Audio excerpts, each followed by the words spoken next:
All right, folks, this is Steve with Macro and Cheese. Today's guest is Yan Liang. Yan has been with us several times in the past. She's a wonderful voice on China and MMT. But to give you her bio for those of you who are unfamiliar with her, Yan is Peter C. and Bonnie S. Kramer Chair, Professor of Economics at Willamette University. She is also a research associate at the Levy Economics Institute and a non-resident senior fellow at the Global Development Policy Center at Boston University. Yan specializes in modern monetary theory, the political economy of China, economic development, and international economics. Yan publishes all over the place, and if you haven't seen her or heard her, you're in for a real treat. With that, Yan, welcome to the show. Thank you so much. Thank you for having me, Steve. It's been a while. It has been a while. And you know what's funny? Just as a little story, when we first got together, you were like, oh, we love the intro song, lies, you tell me truth, and blah, blah, blah. And we changed the song on you. Oh, really? Yeah, it's a more accessible song because we had a lot of people whose sensitive ears couldn't handle guitar. So we went ahead and made it a little bit more fun. So if you get a chance, definitely check out the intro. I will totally do that. I miss the old song, but I like the new song. So with that in mind, I just want to thank you for joining me. We've done a lot of talk here recently with Fadl Kaboub, who came on and discussed Africa's space within the potential burgeoning BRICS environment. We had Paul Gambles come on here recently and talk about the Chinese issuance of sovereign bonds denominated in USD out of Riyadh. And got a lot of people just coming to us, asking us more BRICS, tell us more about the BRICS. And last time we had you on about a year ago, we dove into the BRICS as well. And it was a really great episode, folks. Definitely take a listen to it. But, a lot's changed in a year. I mean, we've witnessed a lot of geopolitical events occurring from Ukraine to Syria to Gaza and Palestine, and throughout the global South, we've seen insanity in Argentina, and there's a lot of things that seem to be facilitating and ramping up and bringing a lot of attention to the possibilities of a multipolar world, leveraging, more than one payment system. Obviously, the SWIFT system, the United States has abused it on many levels and has created a lot of desire to get out of US-controlled economic systems and enter into the BRICS. And so I guess let's just start off before we get too far down the runway. Can you tell us what the BRICS project is supposed to be and give us kind of an overview of BRICS as a whole? Right. So we know that BRICS really started with a very loose kind of just a symbol to the title, right? That was given by a Goldman Sachs banker, calling these large emerging economies, China, India, Russia, and South Africa later joined. So the initial idea is that, these are just large emerging markets. But I think later on, this country group really gained a lot of momentum, especially in the recent years, with a lot of, I would say, dissatisfaction, right, about the current world order. And so the BRICS has gained more momentum in terms of their active summit meetings and their plans going forward. And they also just expanded, this year with 4 other countries that joined: Iran, Ethiopia, UAE, and I'm forgetting the last one. It will come back to me. But this idea is that there's a lot of impacts, right, that BRICS are having in the global South countries, and many countries are willing to join. And in fact, I think there are over 40 other countries voice their willingness, right, that they're applying or actively applying to join the group.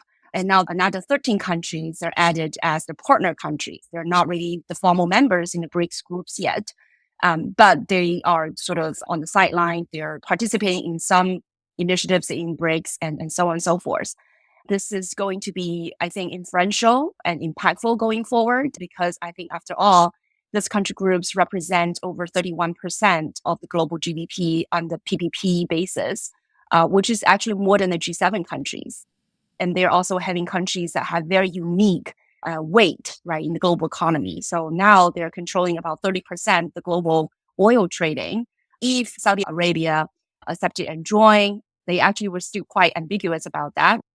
They were expected to join this year, but didn't happen. They didn't go to the Kazan summit this year in Russia, but they didn't reject to join either, right? Unlike Argentina.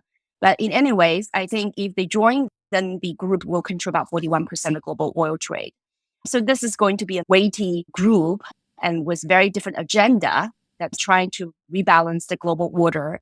And I think it's important to put this in context. Again, we look at the current landscape, as you talked about. There are a lot of changes, and a lot of changes are to the worse, right? Because as we all understand from Gramsci's, this famous saying that the old world is dying, the new world is struggle to be born. And so we're living in the time of monsters.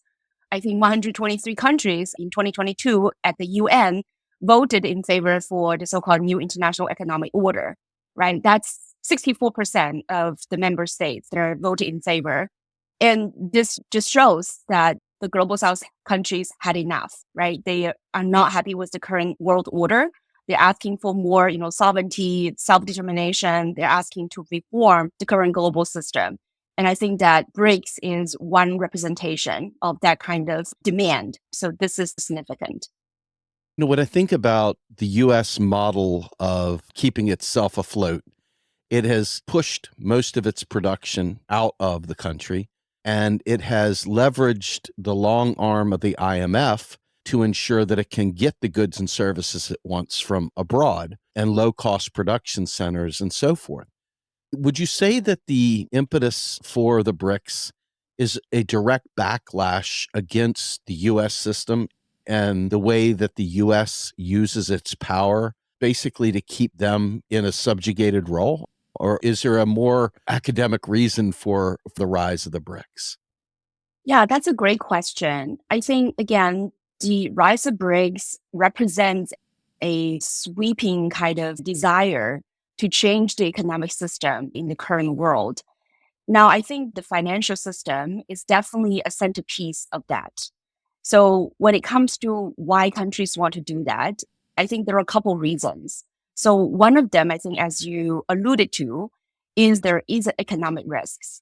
What does that mean? That means when the world, especially when it comes to global trading and global payment system, when you're so over-reliant on the dollar, you subject your country to a really vulnerable position. Because whenever the Fed, the US central bank, makes their policies based on their own domestic national interest, this would have outsized impacts on the developing countries. So one example is the recent US interest rate hikes. And that really, I think, took a huge toll on the developing countries, really worsening that burden. We know that 80% of the external debt of developing countries is denominated in the US dollar. So when the Fed raises the interest rate, this causes the dollar to appreciate against many of the developing countries' currencies. And so what that means is that it really worsens their external debt when they convert the dollars into their own domestic currency, or they would have to use a lot of their reserves to pay their debt, right? Because when the interest rate is higher means your interest payment is higher. Your currency depreciates. That means the domestic currency value of your foreign debt is going to be higher. Not to mention, there's also a lot of capital outflows from the developing countries to chase a higher yield return from the US assets. So there's a large, significant economic cost for over-relying on one single currency, subject to the policy fluctuations of one country. That's one. And second is, I think it's very clear, as you just mentioned, that the United States and the European allies basically controlled a lot of these international financial institutions.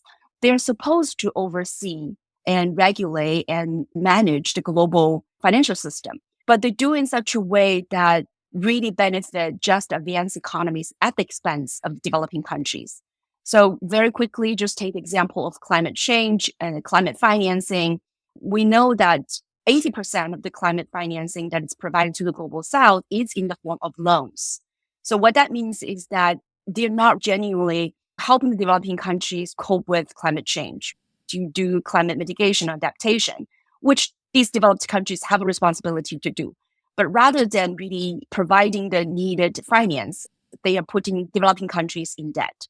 And so that is very unjust, unfair, and inefficient. So that's the second problem, that with the US, with its financial power and its control of all these Bretton Woods system, it's not working, it's not helping the developing countries.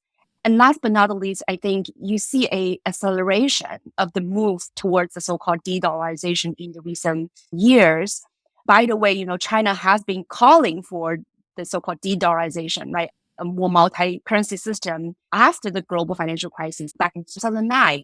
The Chinese already said this is too risky, and the US, it's not responsible in its policymaking in the way it regulates its financial system. We need to move away from the dollars. But in the recent years, I think you see a stronger call and an urge to do so, largely because we see the United States has been weaponizing its dollar system, right?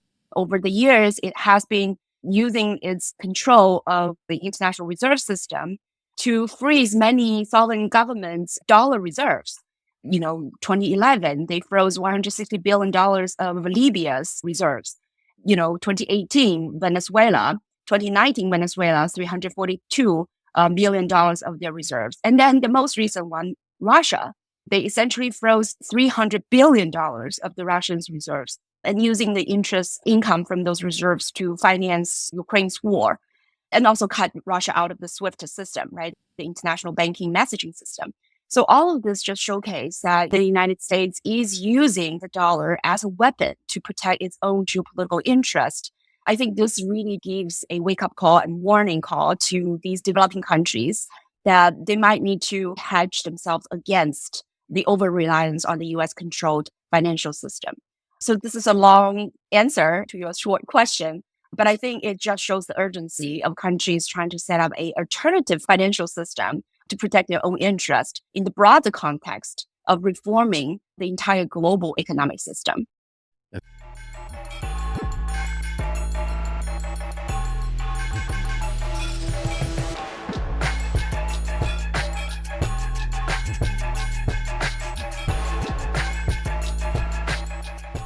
Very well said. I want to make a point. We've seen Luigi Mangione gun down a healthcare CEO. To his credit, he came out and said, I was going to use a bomb, but I didn't want to hurt innocent people. Right. So he goes after the CEO of this company. But I've been saying this, and honestly, many people in the MMT community acted like I was insane saying this, and they distanced themselves from it. But I'm going to say it point blank. My tagline on Twitter is austerity is murder. And I don't think enough people realize that the dollar, that economics, is every bit as lethal as a rifle, only different. The way you die is different. It's like instead of getting cancer, you get pneumonia. Or instead of, a gunshot wound, you drown. But it's still killing people. And the Global South is saying, hey, enough of our people are in squalor trying to survive to meet our dollar-denominated debt. Let's be fair, debts are only really debts when they're payable in a foreign currency. When they're your own currency, you have the ability to deal with that very easily. But when it comes to foreign denominated debt, which is how the US has used its system to impose dollar denominated debts, it has by extension created the conditions that are in effect murdering people around the world, even though they don't get to see who they're killing. They don't really know the person's name. They probably don't care who they kill. These kinds of austerity measures, these kinds of debt arrangements are lethal to the well-being. I mean, we look at this country, the US, and we realize that, hey, when they cut the spigot off for spending, the poor really get hurt and people without health care really get hurt. And it's a very similar thing when interest rates go up or inflation is high and the US dollar becomes a lot more challenging for these countries that do not create US dollars on their own when they're doing business with the US, when they're buying things that are only purchasable in US dollars, when they take on foreign debt. That sets up this arrangement where they've got to do something to get US dollars because the US dollar is not their national currency, not their unit of account. And so what I want to do real quickly is just do a backwards look at the scaffolding of sovereign nations, currency issuing nations, and overlay that with that international system. Because obviously MMT has a very important play on the international stage. It's not just Oh, it's in the US, or, oh, it's, in a closed system. It's what a lot of people that don't understand MMT say. Can you help me paint the picture of that kind of scaffolding from the nation state through the BRICS, through that international order? Because I don't think people really understand, number one, what a reserve is, why you need a reserve, why you need foreign reserves. Why does Argentina need US dollars at all? Or why does, Ethiopia need US dollars? Or why does Russia need US dollars? Or nobody in Russia is sitting there using US dollars. Well, I shouldn't say nobody. I'm sure somebody does. But it's really for facilitating transactions between countries that have differing currencies. Can you build that layer cake of the financial system starting from the sovereign up through the international? That's a lot. And I'll walk with you and I'll ask you dumb questions.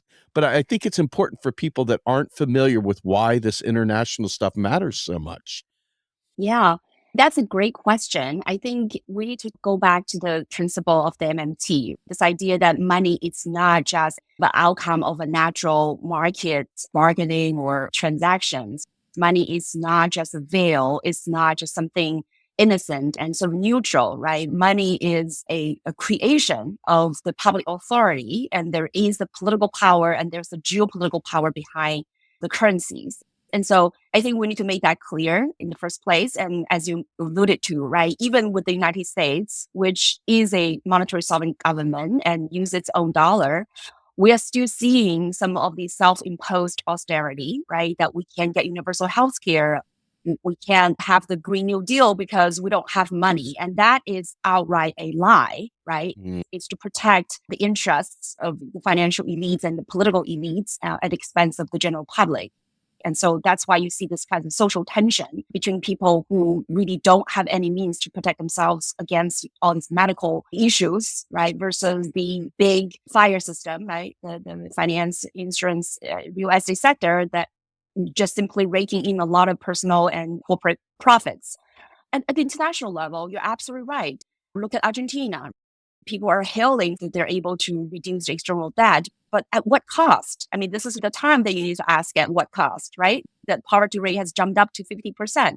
Over half the country lives in poverty. And so the situation is very dire. And what does this have to do with the international financial system, especially dollar hegemony? Well, some economists call this the so-called original sin, right? Back in 1999, the phrase original sin was coined.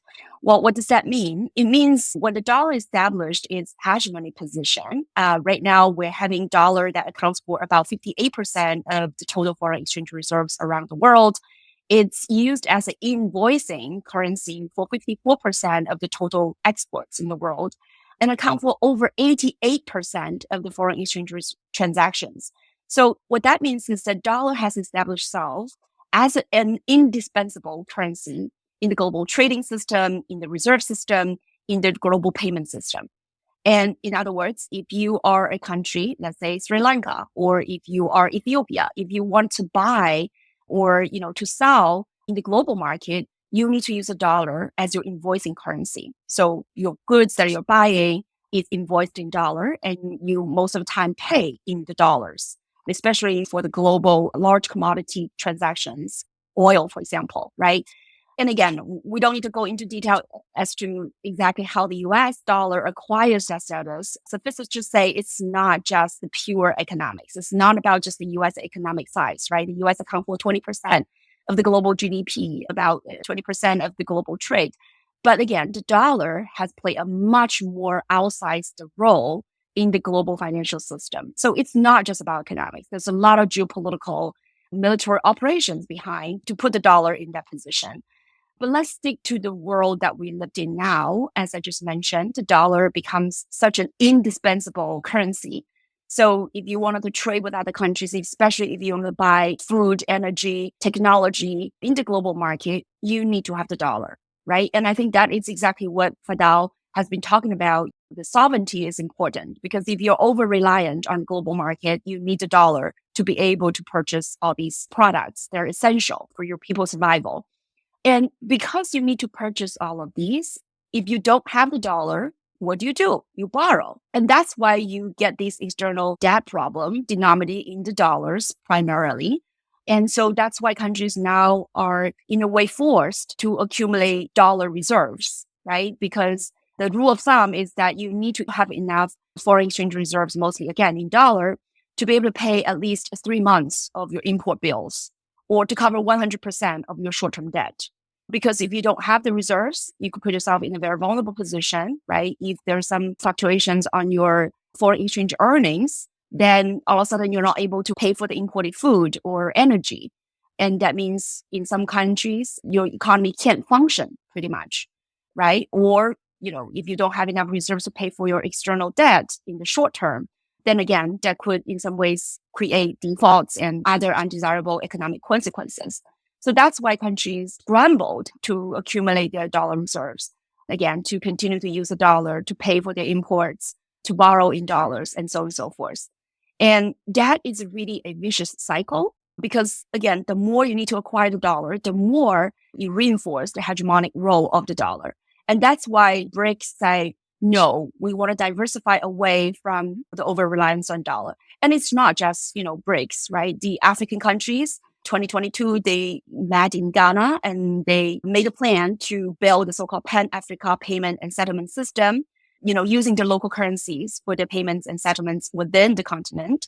ASEAN countries, the group of Southeast Asian Association countries, they also met in Indonesia in 2022. They also wanted to build this new payment system to use local currencies in cross-border transactions. China has made inroad in also diversifying its cross-border payment system. Now, dollar accounts for less than half of the cross-border payments.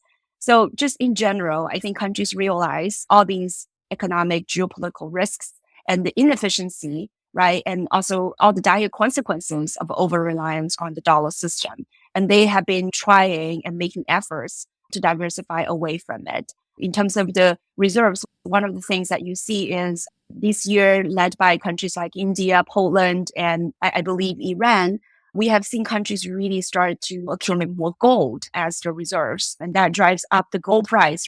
This year, the gold price doubled than what it was in 2019. So you see this active efforts of the countries to diversify away from the reliance on the dollar. Now, I think accumulating gold, it's really just a makeshift. I think we need much more fundamental reforms of the global system, right? We may be able to talk about SDR, the special drawing rights at the IMF later. Again, at this point, there is a clear recognition of the over-reliance on the dollar and danger and the risks of that. And countries have been taking active ways to diversify away. And they cannot do this alone, right? They have to do this in regional groups or better with the global south and create some maybe buy-ins from some of the Western countries as well. But this is, I think, the trend that we're witnessing right now. So when I think for those that aren't familiar with what reserves are, and I know we talk about this stuff so much, and sometimes people are brand new to the show and haven't heard some of these basic things, but reserves are within the banking system. It's not like they're sitting there in a safe at somebody's house. Reserves are how we clear payments between dissimilar nations, where on one side of this gateway, you use your peso or you use your yuan or you use your yen. And then as you go to the international payment system, you have various reserves for various countries that are used to facilitate payments between countries. And then on the other side of that, the payment clears and the other side, I guess, turns it back into their native currency to be used domestically. I'm not fully aware of how that shift occurs there, but I believe it's close to that. Help people understand what happens when a nation acquires reserves. I mean, how does that come about? Right. So we can take any countries as an example, but let's say China, for example, when you have exporters that sell goods to the United States and the exporters receive the dollar and they deposit in the bank. And the bank, of course, would then deposit the foreign exchanges at the central bank of China. Well, actually, it's not exactly deposits in China because a lot of these foreign exchange reserves, because they're denominated in the foreign currency, they're actually deposited in some sort of custody depository institutions. And eventually, the Fed would have an account with all these other countries' reserves denominated in the dollar.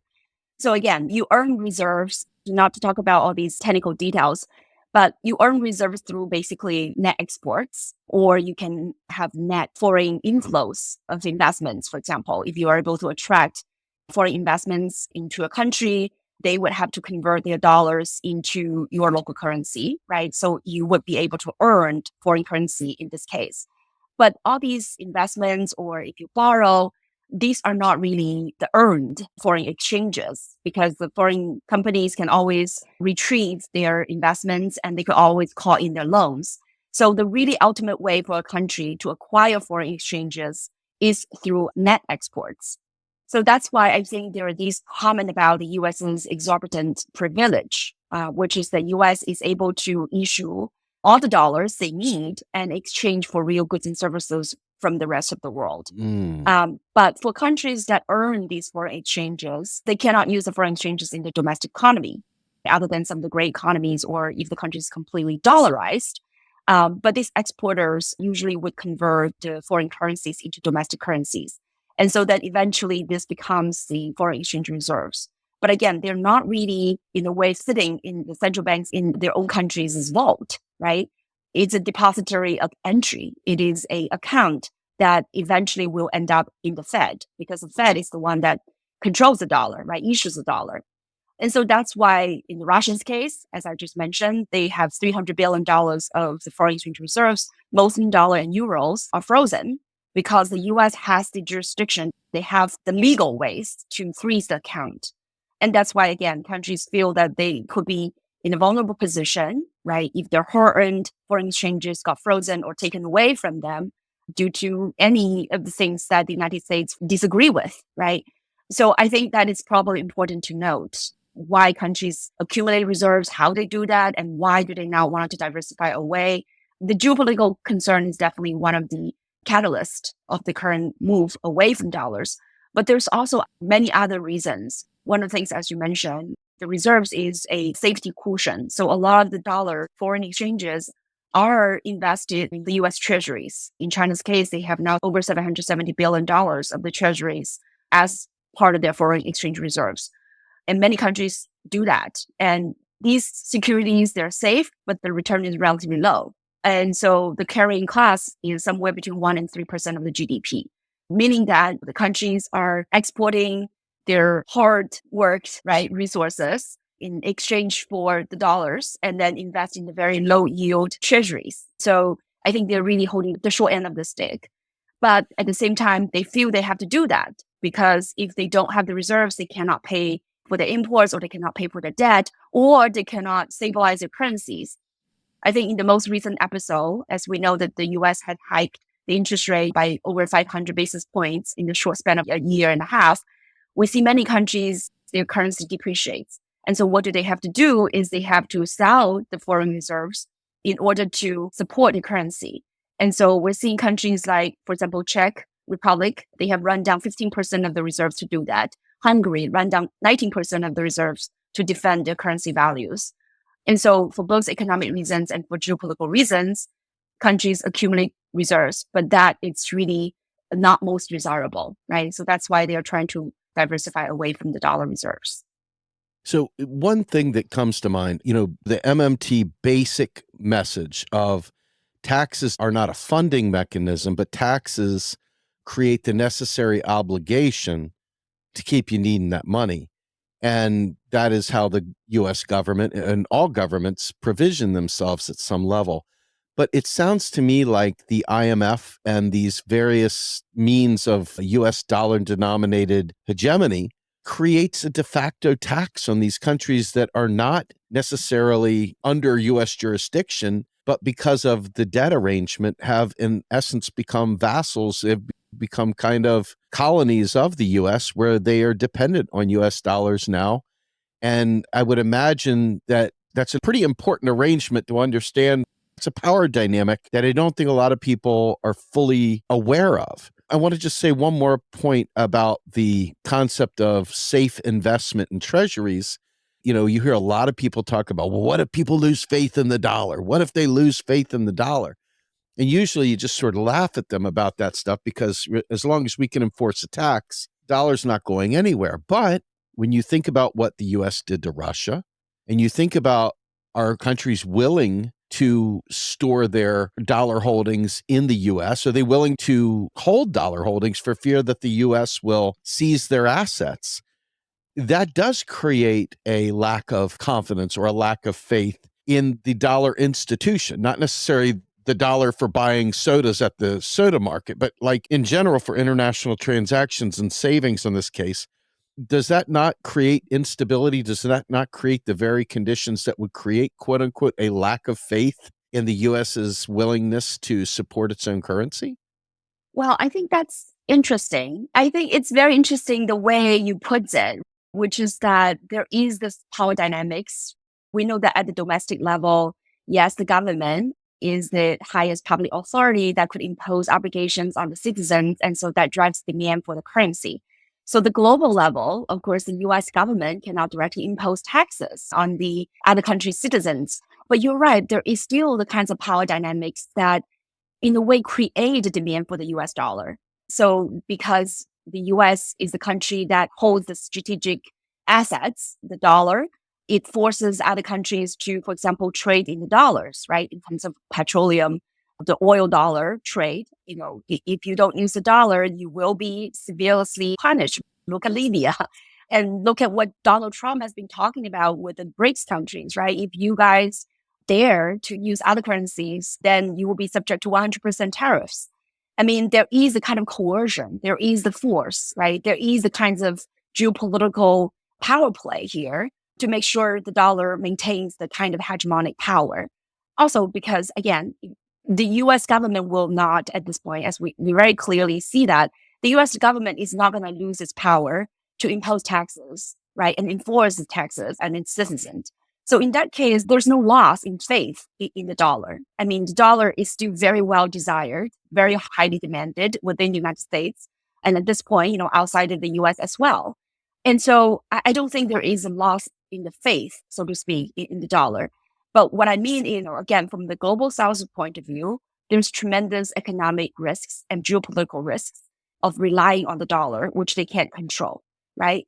But does that mean if the countries move away from the dollar, the US would be in trouble? Well, I think we have to understand this in a number of ways. First of all, I don't think there's any financing constraint, right, on the US government, as you and I both know. Sure. Even if the rest of the world said we're not going to invest in the treasuries, well, there's still plenty of demands for treasuries from the US's investors, right?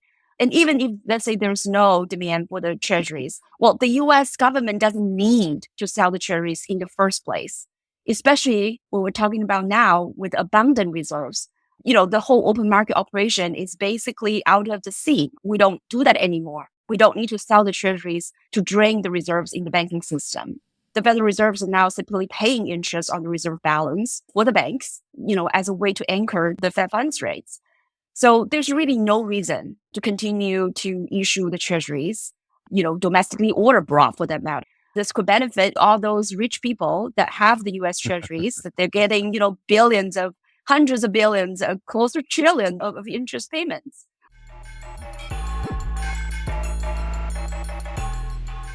That's why, Musk, right, that is heading the Dodge. If they really want to cut government spending, start with the treasuries. Stop issuing it. Stop paying the interest on the treasuries and then stop paying the interest on reserve balance. And by the way, that's about $280 billion per year the Fed is paying on those reserve balance. So yes, I don't think if the rest of the world stop investing that much in the treasuries, it's not going to create a financing crisis for the US government at all.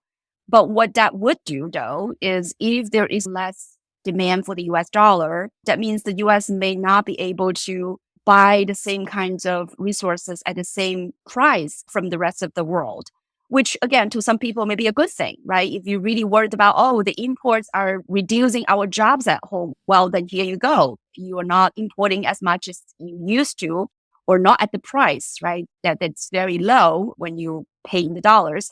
Then maybe you would create more resources domestically.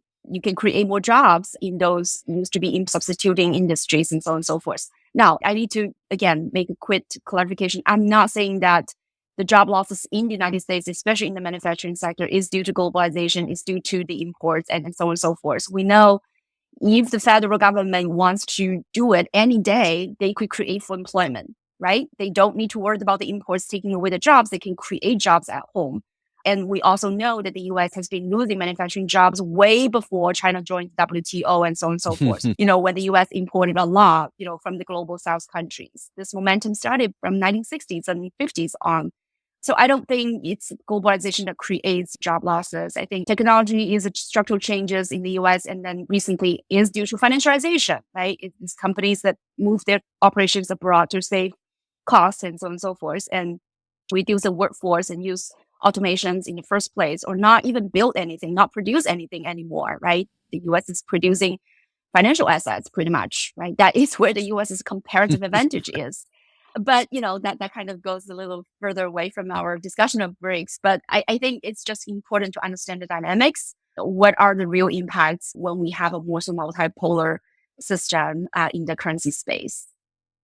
I think it's very important. And I just want to say it's one of the things that attracted me to modern monetary theory, aside from the aha moment, right? That the initial aha moment that comes from recognizing currency issuer, currency user, kind of what does this really mean to me now? Absolutely. Once you get past that, I'm going to say something. It may be somewhat controversial. I know I talked to Bill Mitchell about this as well, but I'll bring it up to you. The saying is that money doesn't exist in the government sector. It only exists once it's spent into the economy. So when you think about governments across the world, even, they all have the ability at some level, provided they have the real resources to absorb the spending. And as long as they're able to enforce a tax. With the way that the US has taken its position here, I think it's important to understand that I say we being the United States, but you could be the royal we, all countries, if you think about your own domestic world, full employment is possible by the government making a decision that full employment is what we want to do. And so this fear of immigrants taking our jobs is a function of government failure. It's not a position of immigrants taking your jobs. All these things are interconnected. They're not like in separate little boxes over here, separate little box over there.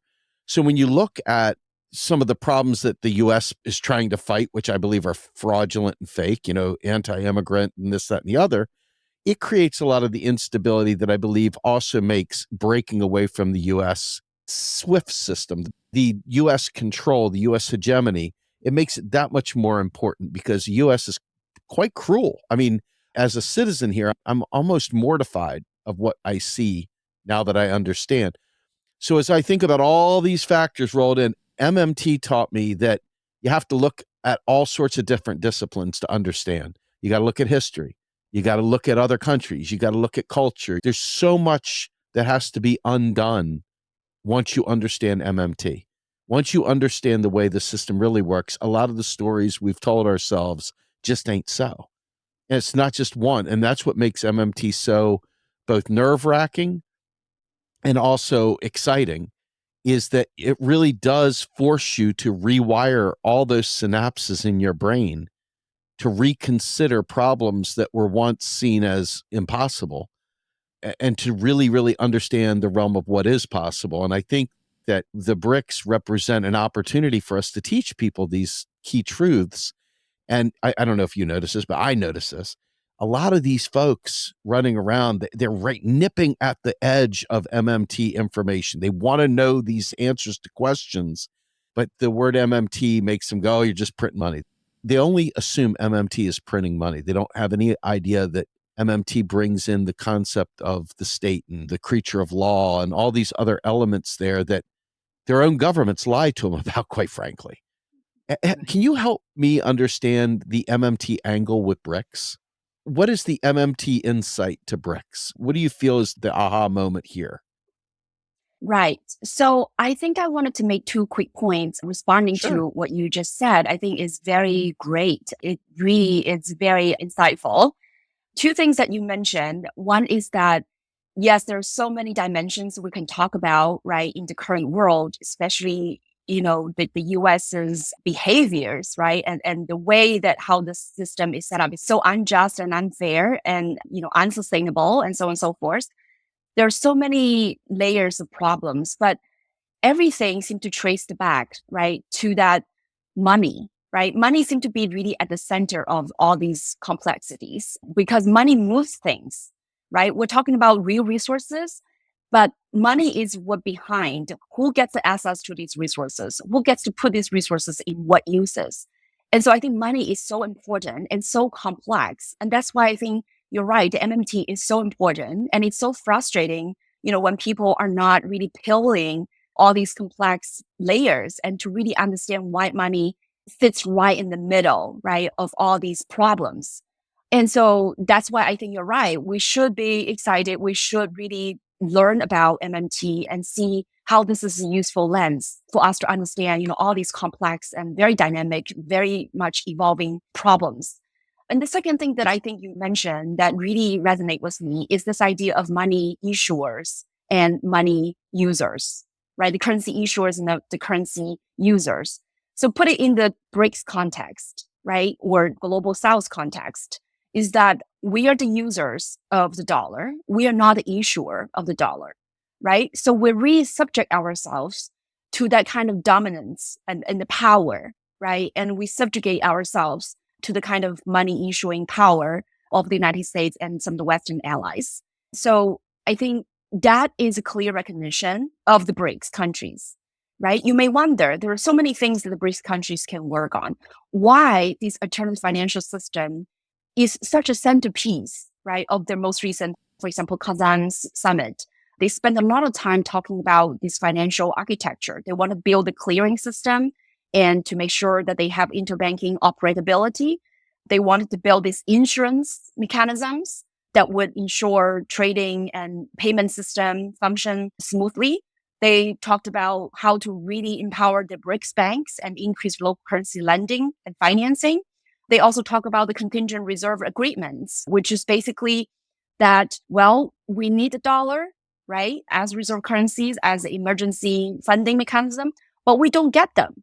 Well, that's because, first of all, the United States only has provided contingency reserve agreements with 14 countries, 6 permanent countries, and then after the COVID crisis.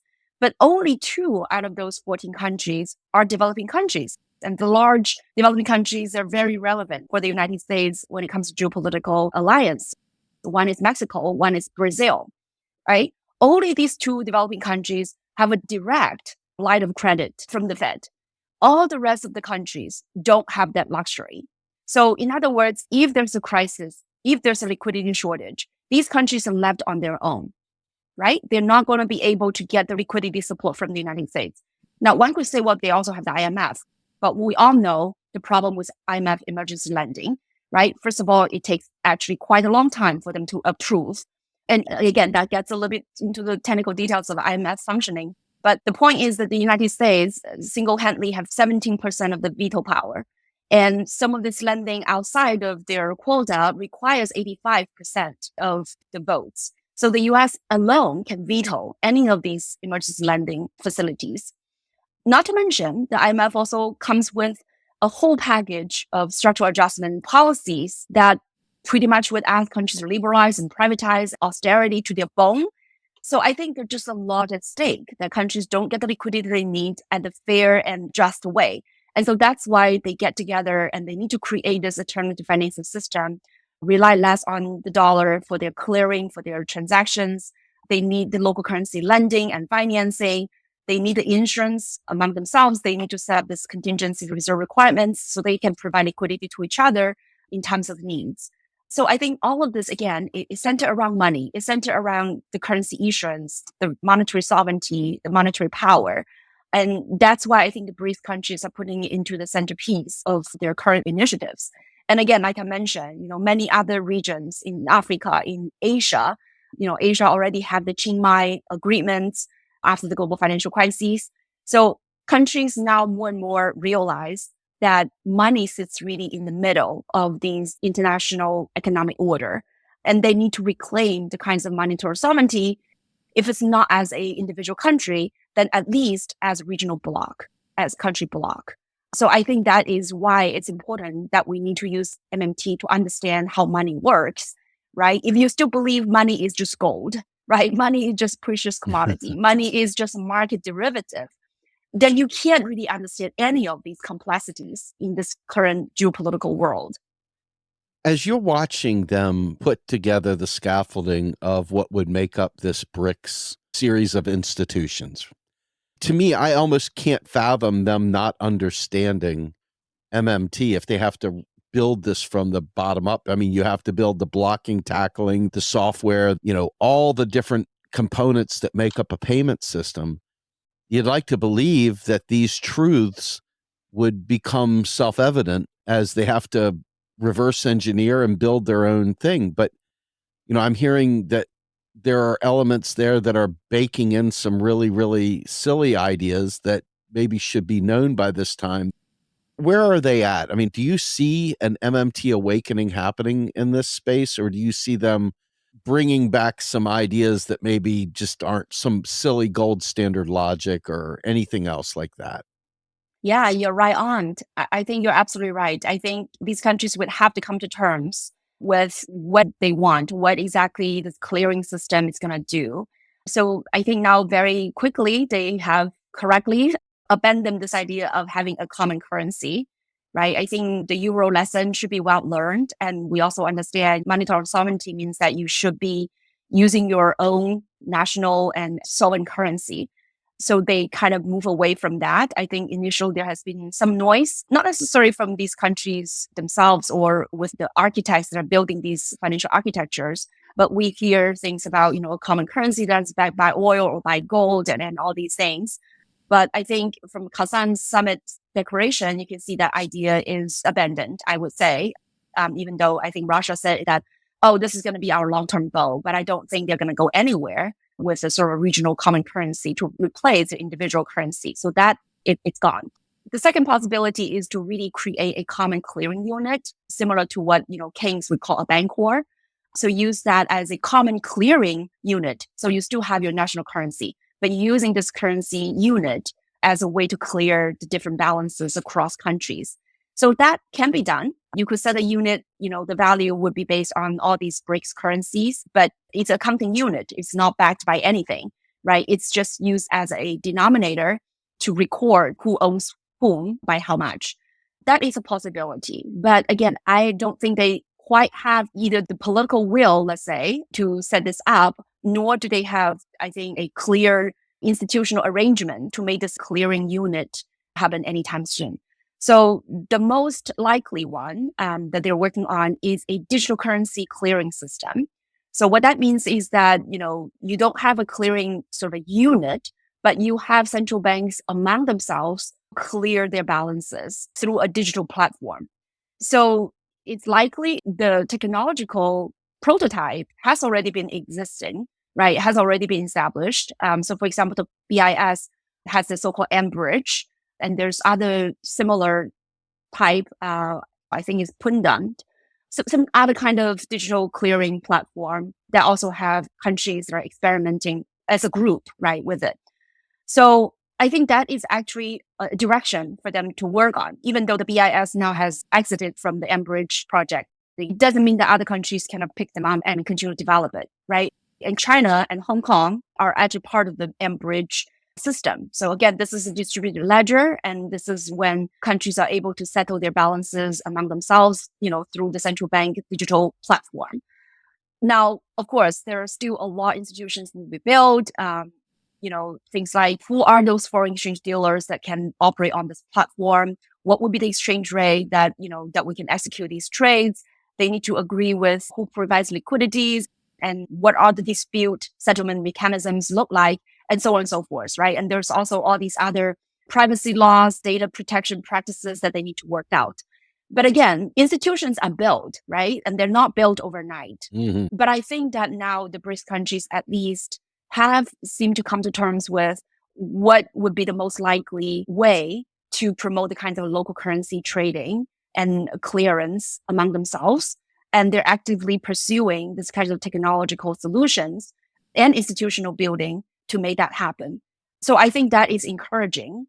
But as you said, it does require a lot of understanding of how monetary system works, right? How this clearing system works. So not to go back to this whole idea of, well, we need to have a common currency backed by gold or oil. that is not going to get them anywhere. Yeah.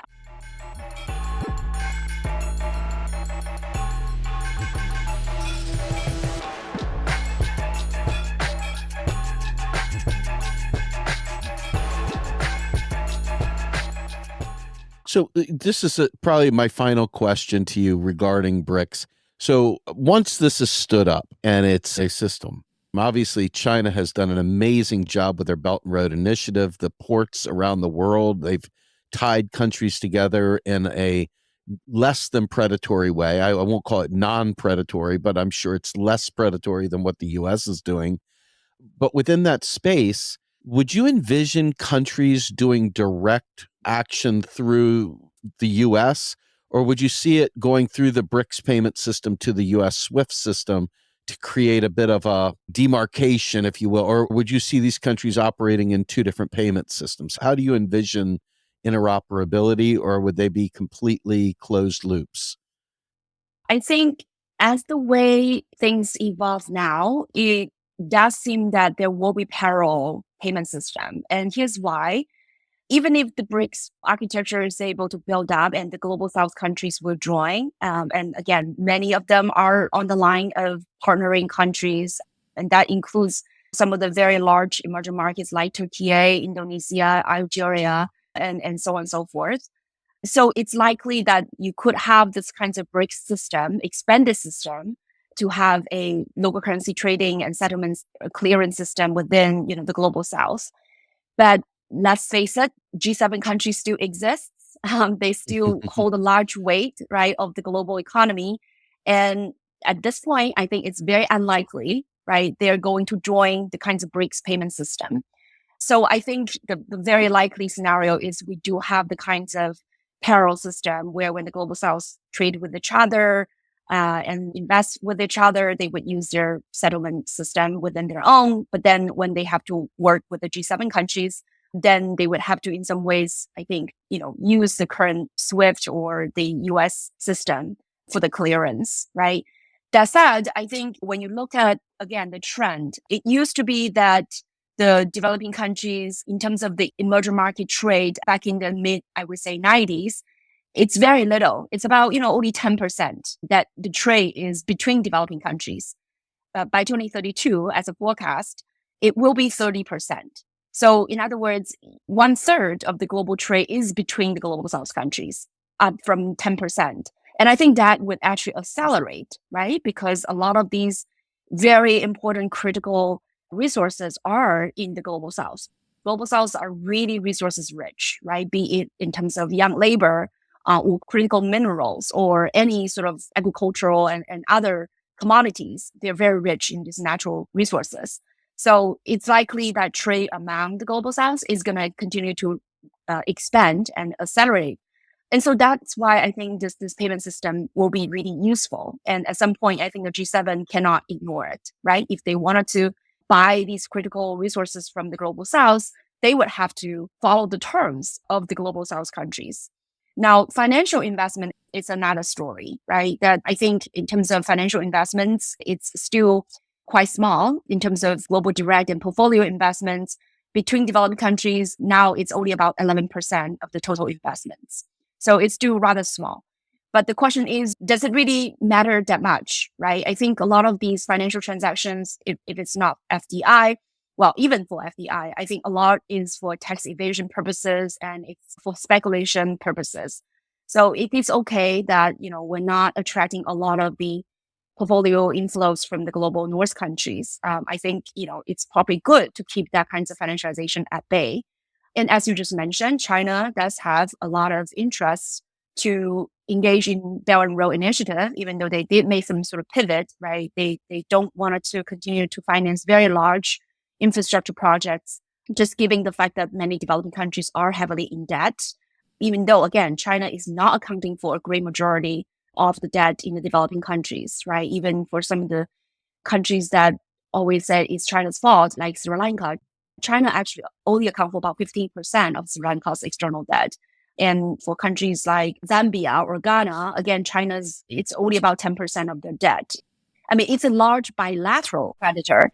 but these countries owe a lot more to bondholders instead of bilateral countries. So I do think that among the global south countries, China could be a big investor, right? Brazil or Gulf countries, Saudi Arabia, they have a close to $1 trillion in their wealth management funds. I think there's a lot more real kind of investment that could take place among the global south countries. And in terms of technological sharing, and I also think there's a lot of potential for China to, for example, share some of the green technologies. And we're seeing that happening now. So again, I think it's important to understand that this kinds of alternative payment system, even though they're not going to replace the current dominant, G7-led financial system, but at least I think they will be very helpful, right, to provide an alternative, a supplement, and exert some pressures for these G7 countries to get their act together, right, to behave in a way that it's not always predatory, so to speak. So I think there's still a lot of value to create that kind of alternative payment system to facilitate trade payments and also investment for the matter. So this is a clarifying follow-up, and then I'll let us close. But from a standpoint of transferring IP, intellectual property, to these countries that lack the value-added production, you mentioned earlier the role of SDRs, and you said maybe we'll get back to that. I see both SDRs and transfer of intellectual property rights to be key to any kind of real break to making this a viable system. Can you touch on IP and the Global South and SDRs?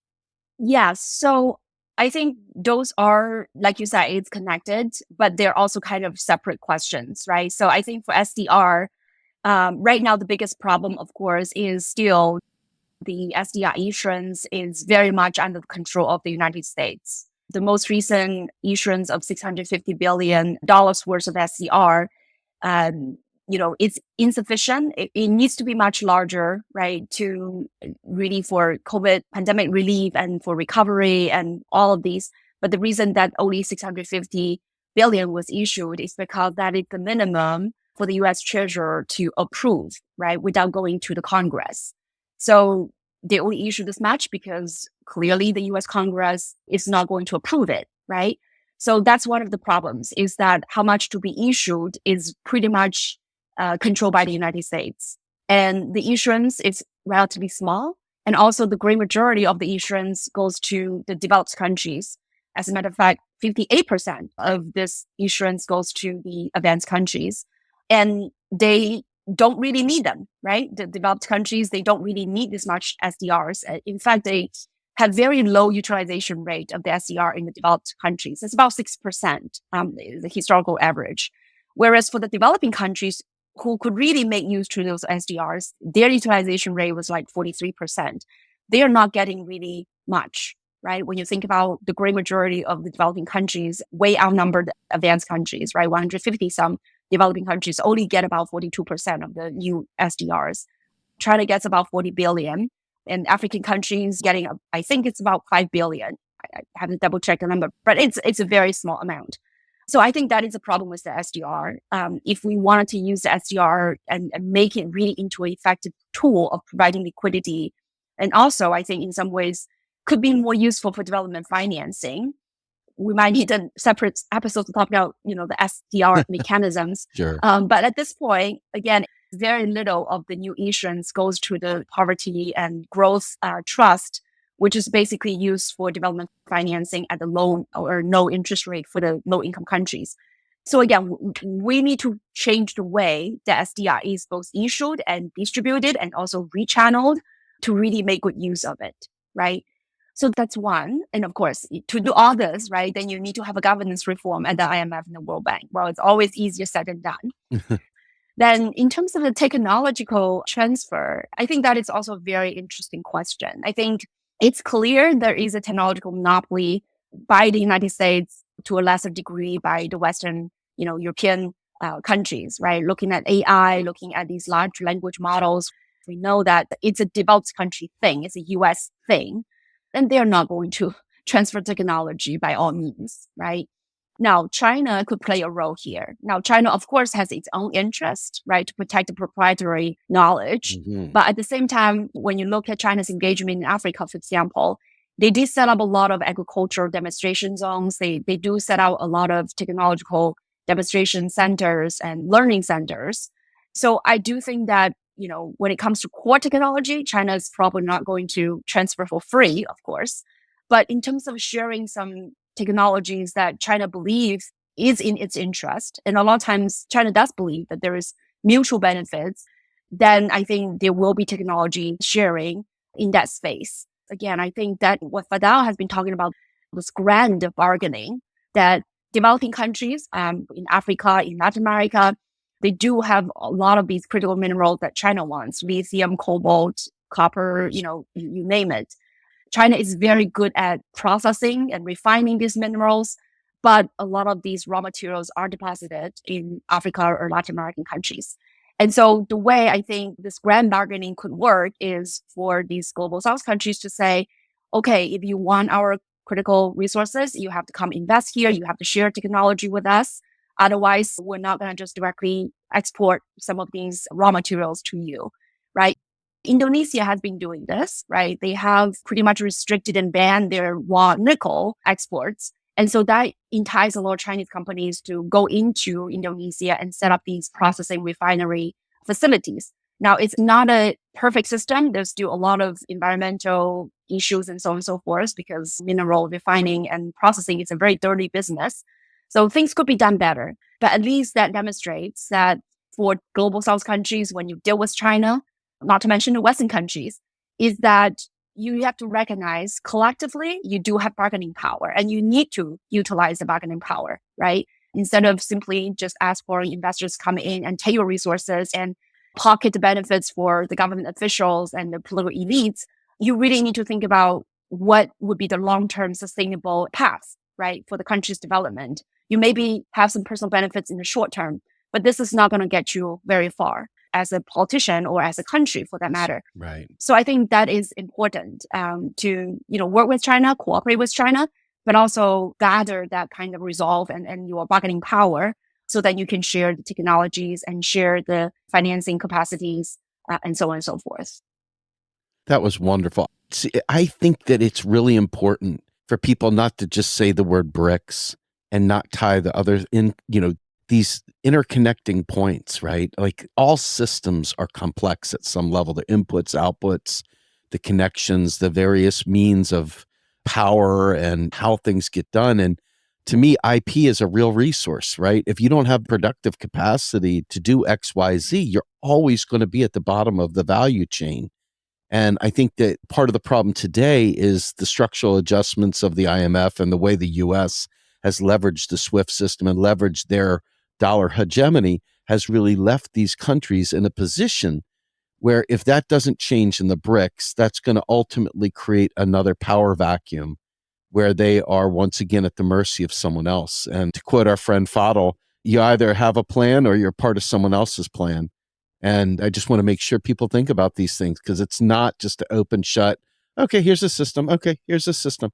There's a lot of things going on there, a lot of neural synapses in this new brain they're creating. And I really appreciate the way you laid this out, Yan. Tell everybody where we can find more of your work.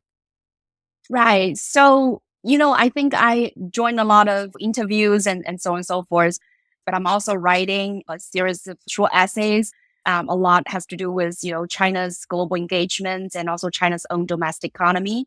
So my working papers will appear in like Levy Institute. And also I just recently joined the Global Development Policy Center at Boston University. So I think I would also, start posting some of my work there.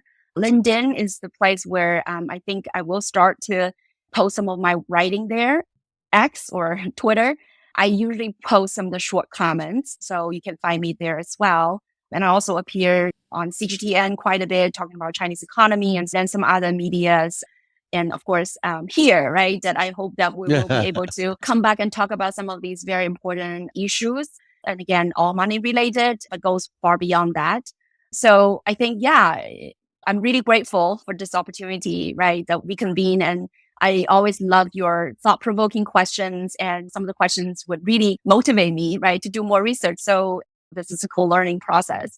And I think, again, clear understanding of the world that we lived in is very important. And I think for people who very quickly go to disparaging MMT or BRICS, either out of genuine misunderstanding of what this is about, or they have agenda, right? That they just don't want to be open about it. So I think, the more we learn, the more we clarify, the more we engage critically with these ideas, I think the better we're able to really fathom through these thickets of complexities as intellectuals, but also in some ways we are active in promoting, right, a more fair and just world. And I think, that it's really important to come here and talk about this stuff. Yeah. Absolutely. I really love this talk. Thank you so much, Yan. For Macro and Cheese and the parent organization, Real Progressives, we are a nonprofit 501c3 based in the United States. We live and die off your donations, so please consider becoming a donor. You can go to our webpage, realprogressives.org. No amount's too little and no amount's too much. We desperately need your help. You can also find us on Substack, realprogressives.substack.com. And you can find us all over social media, YouTube. And this podcast is available on just about every podcast platform. So please consider donating. Please consider following. And on behalf of my guest, Yan Liang, and myself, we are out of here.